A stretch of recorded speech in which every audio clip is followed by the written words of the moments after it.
Mummy कितनी देर लगेगी? अभी तक खाना नहीं बनाया भाभी ने। अरे बना लेगी बेटा, क्या बोलूं मैं उसे। आपको ना ये सब चीजें समझ नहीं आती है, मुझे ही समझाना पड़ेगा भाभी को। भाभी जी दीदी। आप एक बात बताओ, आपको अपनी जिम्मेदारी का एहसास है भी या नहीं? आपके होते हुए हम दोनों यहाँ पर भूखे बैठे हैं, थोड़ी सी भी शर्म आ रही है आपको या नहीं? दीदी वो क्या है कि मेरी तबीयत थोड़ी खराब थी, मैं बस जा ही रही हूँ खाना बनाने। देख रही हो मम्मी, इसे ना आपने ही सिर पे चढ़ाया है, देख लो कैसे बहाने मार रही है। अब बेटा मैं क्या बोलूं, मैंने बहू को इतनी बारी समझाया है, वो समझने को तैयार ही नहीं है। एक तो ये दहेज नहीं लेकर आई, ऊपर से कोई भी काम बोलो बीमारी का बहाना लेके बैठ जाती है। आपको थोड़ी सी भी शर्म आ रही है कि नहीं? सुबह के 11 बज गए हैं और अभी तक हम दोनों भूखे बैठे हुए हैं। इससे बढ़िया तो इससे दहेज ले लेते, कम से कम दहेज के पैसों से एक नौकरानी तो लगा लेते हम अपने घर में। अरे दीदी आप ऐसे क्यों बोल रहे हो, मैं सच कह रही हूँ, मेरी तबीयत सच में थोड़ी खराब है। वैसे बेटा ऐसी बात नहीं है, बहू मेरा पूरा ख्याल रखती है, पर कभी कभार हो जाता है। तू ऐसे मत बोल उसे। मम्मी आप ना चुप रहो, इसकी इतनी साइड मत लो। मुझे पता है इसको आपने ही बिगाड़ रखा है, और इसके माँ बाप ने अगर इसे थोड़े से भी संस्कार दिए होते ना तो ये हमारे घर के कामों में हाथ बटा रही होती, यूं आराम ना फरमा रही होती और हमारे घर की ये हालत ना होती। दीदी आप मेरे मम्मी पापा के बारे में ऐसे कैसे बोल सकते हो? आप खुद सोचो, अगर मैं आपके मम्मी पापा के बारे में ऐसा कुछ बोलूँ तो क्या आपको अच्छा लगेगा? मुझे नहीं लगता कि आप जो ये सब मेरे मम्मी पापा के बारे में बोल रहे हैं ना, ये बिल्कुल भी ठीक है। और मैं ना कभी भी चुप नहीं रहूँगी अगर आप मेरे मम्मी पापा के बारे में कुछ भी बोलेंगे तो।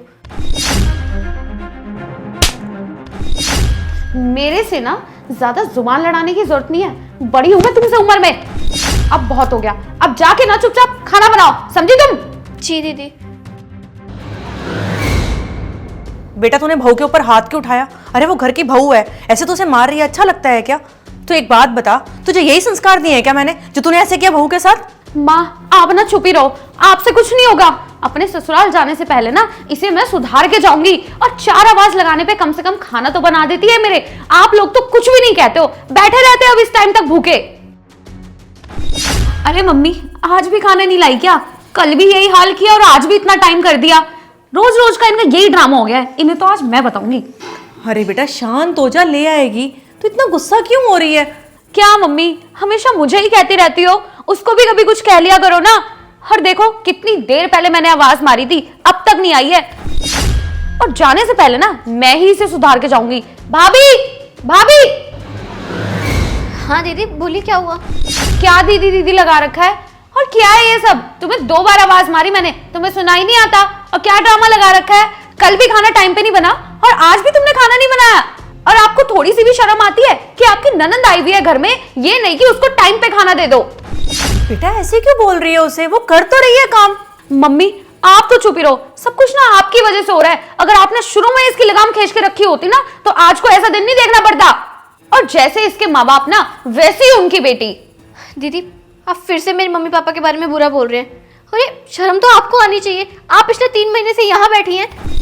भाभी हो इसलिए कुछ नहीं बोल रही हूँ, और ये ना मेरा घर है, जब तक मेरा मन करेगा ना मैं तब तक इस घर में रहूंगी। और तुम ना तमीज में मुझसे बात करो, ज्यादा फालतू जुबान लड़ाने की जरूरत नहीं है। और मम्मी आप क्या मुंह बंद करके बैठी हुई हो? कुछ बोलो ना इसको, या आपको भी मेरी बेइज्जती करवानी है? बेटा मैं तो खुद अपने बेटे की कमाई पे रह रही हूँ, मैं बहू को क्या बोलूंगी? मम्मी ये मेरी आपके सामने इंसल्ट करे जा रही है और आप चुपचाप सुन रहे हो। दीदी मैं आपको कुछ गलत नहीं बोल रही हूँ, मैंने आपको सिर्फ इतना बोला है कि आप कहती है ना कि ये घर आपका है, तो आप अपने घर में काम नहीं कर सकती क्या? आप जब से आई है तब से हाथ पे हाथ धरे बैठे रहती हैं, कुछ करती ही नहीं है। तो ये तो गलत बात है ना, आपको भी कुछ काम करना चाहिए, हो सकता है काम थोड़ा जल्दी हो जाए। अच्छा तो अब आप बताओगे मुझे कि मुझे क्या करना चाहिए और क्या नहीं। जब मैं पहले आई थी तब तो आप मुझे बहुत प्यार दिखा रही थी, सब कुछ ढोंग था क्या वो? अब आप मेरे साथ शायद इसलिए ऐसा कर रही हैं क्योंकि मैं कुछ ज्यादा ही दिन अपने घर रुक गई हूँ, और वक्त के साथ साथ ना आपका असली रंग बाहर आ रहा है। आपने दिखा दिया ना आप कैसी हैं। दीदी ऐसी कोई बात नहीं है कि मैंने आपको जो प्यार दिखाया वो सब ढोंग था। मैं सिर्फ इतना कहना चाहती हूँ कि आपको यहाँ आए हुए 3 महीने हो चुके हैं, और आप यहाँ सिर्फ मेहमान बन के आई थी, मैं आपकी खातिरदारी कर रही थी। पर आपको नहीं लगता कि आपको भी कुछ करना चाहिए? आप खुद बताइए, आपको जो यहाँ पे 3 महीने हो चुके हैं, इन 3 महीनों में आपने क्या किया है? कुछ भी नहीं किया। आप सिर्फ यहाँ बैठी रहती हैं हाथ पे हाथ धर के, और मम्मी और मुझे ताने कसती रहती हैं।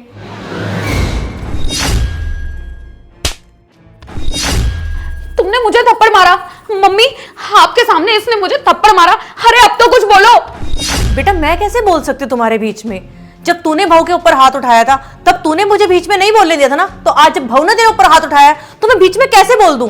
मैं बीच में कुछ नहीं बोल सकती हूँ। और एक बात मैं तेरी जानकारी के लिए बता दूं, बहू बहुत समझदार है, उसने जो भी किया होगा ना बहुत सोच समझ के किया होगा। बहुत सही मम्मी, अब ना मैं यहाँ 1 मिनट भी नहीं रुकूंगी, जा रही हूँ मैं इस घर से। अरे अरे, अब आपको बहुत जल्दी हो रही है घर जाने की। आपको पता है कि मैंने आपको थप्पड़ क्यों मारा? ताकि मैं आपको सबक सिखा सकूं और ये बता सकूं कि आप अपने घमंड में इतना चूर हो चुके हैं कि आप अपनी मम्मी तक की बेइज्जती करती हैं और अपनी भाभी तक को बातें सुनाती हैं। मतलब मैं कुछ समझी नहीं। मतलब ये कि बहू ने जो आज तेरे ऊपर हाथ उठाया ना, ये सब करने के लिए बहू को मैंने बोला था। अरे बहू तू रो क्यों रही है बेटा? क्या हुआ? मैं रोऊं ना तो और क्या करूं माँ जी? मैं अपना मन लगा के सारा काम घर का करती हूँ, झाड़ू पोछे से लेके खाना बनाना, सबकी देखभाल करना, सब कुछ करती हूँ। फिर भी दीदी मुझे कितना सुना देती है। वो हमेशा मुझसे लड़ने के कोई ना कोई बहाने ढूंढती रहती है, मुझसे ऊंची आवाज में बात करती है, जबकि मैं उनसे बड़ी हूँ। मेरी कोई इज्जत नहीं करती वो। और आज तो देखो हद ही हो गई। उन्होंने मुझ पे हाथ उठाया, अपनी भाभी पे हाथ उठाया और उन्होंने क्या कहा कि मैं कोई काम नहीं करती, जबकि ऐसा तो कुछ भी नहीं है। और साथ ही साथ उन्होंने मेरे माँ बाप के बारे में भी कितना बोला। मैं मानती हूँ कि मैं गरीब घर से हूँ, पर मेरे घर में कभी किसी ने मेरे साथ ऐसा सलूक नहीं करा, बल्कि मेरी माँ ने तो मुझे बहुत अच्छे संस्कार दिए।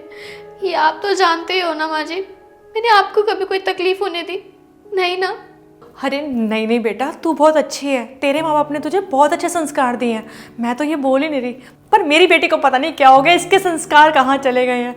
अरे 3 महीने से आकर बैठी हुई, मैं खुद परेशान हो गई हूँ। मेरी दामाद जी से बात हुई थी, उनसे मैंने पूछा कि ये यहाँ पर आकर क्यों बैठ गई, तो फिर उन्होंने मुझे बताया कि मम्मी जी मैंने सिर्फ इसको ये बोला था कि घर के काम और मम्मी की सेवा कर लेना। बोली मुझसे तो नहीं होगा, मैं तो नहीं करूँगी, मैं तो जा रही हूँ अपने मायके। अब बेटा कहाँ से इसको शिक्षा दूँ? अब मैं तो बहुत बार बोल चुकी हूँ अपने घर चली जा, अपनी सास की सेवा कर, घर का काम कर, पर वही इसका घमंड टूटता ही नहीं है। अब तू ही बता बहू, मैं क्या करूँ? मैं तो हार गई हूँ, अब तू ही कोई सोल्यूशन निकाल बेटा। ठीक है माँ जी, आप चिंता मत करिए, मैं कुछ करती हूँ। ठीक है बेटा, अब ऐसे रो मत, मेरा दिल बहुत दुखता है तू ऐसे रोती है तो। चल आ।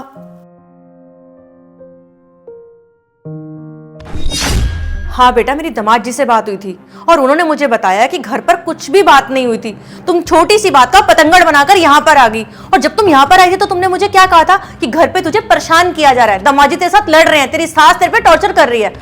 और दामाद जी ने बताया कि उनकी मम्मी ने सिर्फ तुझे घर के काम करने के लिए बोल दिया था और तू जवान लड़ाकर यहाँ पर आ गई। अरे तुझे शर्म नहीं आई? मैंने तुझे ये संस्कार दिए? अरे मेरी बहू के ऊपर उंगली उठा रही है। मेरी बहू सारा दिन घर का सारा काम करती है, तू उसे बोल भी कैसे सकती है? फिर भी अगली तेरी इज्जत करती है। तूने 3 महीने यहाँ पर निकाले, बहू ने कभी तुझे कुछ नहीं बोला और तूने क्या किया? तूने 2 मिनट में बहू के ऊपर हाथ उठा दिया। अरे मैंने तुझे ये संस्कार तो नहीं दिए थे साक्षी जो तूने बहू के साथ किया? अरे थोड़ी सी तो तुझे शर्म आनी चाहिए। और बेटा घर में जब 4 बर्तन होते हैं ना तो वो खड़क ही जाते हैं, कोई बड़ी बात नहीं है। अरे तेरे भैया भाभी की लड़ाई नहीं होती क्या? तेरी भाभी तो घर छोड़ के नहीं जाती है। और एक बात मैं तुझे बता दूं, कान खोल के सुन ले, लड़की का असली घर उसका ससुराल होता है। शादी के बाद लड़की अगर अपने मायके में आए, 2 दिन रहे, 4 दिन रहे, कोई दिक्कत नहीं है। 1 महीना भी रहे, 2 महीने भी रहे, कम से कम अपनी जबान को तो कंट्रोल में रखे। और हाँ, लड़की मायके में कितना टाइम भी रहेगी तो मेहमान ही, क्योंकि शादी के बाद उसका असली घर उसका ससुराल ही होता है, मायका नहीं होता। अरे तेरी भाभी कितना जाती है मायके? तेरी भाभी तो कभी 6 महीने में एक बार जाती है, क्योंकि उस बेचारी को यही लगता है कि अगर वो यहां से चली जाएगी तो मेरी सेवा कौन करेगा। और तू तो अपनी सास को वहां पर छोड़कर आ गई। अब तू ये सोच, तू यहां बैठी हो, तेरी सास की सेवा कौन कर रहा होगा? मैं उम्मीद करती हूँ साक्षी, जो मैं तुझे समझाना चाहती थी वो तेरे समझ में आ गया होगा। अब तेरी भलाई इसी में है कि तू अपने ससुराल में जा, अपनी सासू माँ से और मेरे जवाई जी से जाके माफी मांग। जो तूने किया है ना वो वैसे माफी के लायक नहीं है, पर फिर भी मुझे पता है कि तेरी सास जो है वो बहुत अच्छी है, तो तुझे माफ कर ही देगी। और हाँ, अब यहाँ से जा रही है ना तो अपना ईगो यहीं छोड़ के जाइयो, अपनी सासू माँ की अच्छे से सेवा करियो, ताकि तुझे 2 दिन 4 दिन बाद यहाँ उठ के आना ना पड़े। मम्मी मुझे माफ़ कर दीजिए, मेरे से बहुत बड़ी गलती हो गई। और भाभी आप भी मुझे माफ़ कर दीजिए, मैंने ना जाने आपको क्या कुछ नहीं कहा, आपको थप्पड़ भी मार दिया। हो सके तो मुझे माफ़ कर देना और आगे से मैं कभी भी ऐसा कुछ नहीं करूँगी। कोई बात नहीं बेटा, तुझे अपनी गलती का एहसास हो गया, यही मेरे लिए और बहू के लिए बहुत खुशी की बात है। अब तू खुशी खुशी अपने घर जा।